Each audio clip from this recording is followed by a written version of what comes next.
Since it's our Independence Day, I wanted to share a Revolutionary War story with you. This guy was involuntarily in both the British and American militaries, and his is definitely the craziest story I've researched so far. This grave belongs to William Hibbard in Brookfield, New York.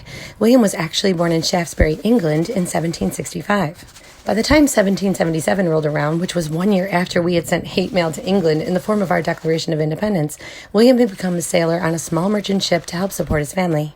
Things were going fine until one day their vessel was boarded by a British man-o'-war. William was kidnapped and forced to join the British Navy as a cabin boy.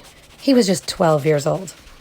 After a few years of involuntarily serving the British military, the ship William was on set sail to visit those very badly behaving colonists over here in New England, where our Revolutionary War against them was in full swing.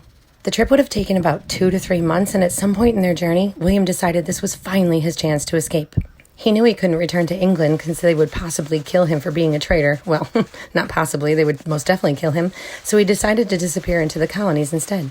As soon as the ship got close to our shore, he and a friend jumped overboard. Unfortunately for them, the American military immediately captured the boys, found them guilty of being spies for England, and sentenced them to death by a firing squad. William was about 15 years old.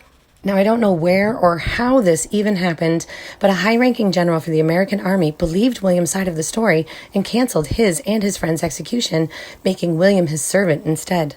That general was George Washington, who became the father of our country. Crazy, right?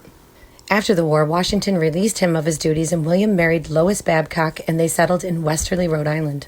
At this point, William had returned to the sea, taking a job hunting whales. Eventually, Lois convinced him they should pack up their 5 kids and move further west where her family had gone, to land that was mostly unsettled, but pretty cheap. They did, and that's how he ended up spending the rest of his days having 2 more kids right here on Beaver Creek Road in Brookfield, New York.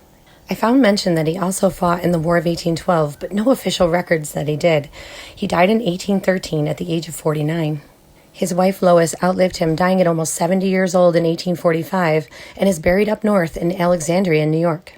But William isn't buried here alone. Right next to him is his grandson, who was also named William, who fought in and survived the Civil War.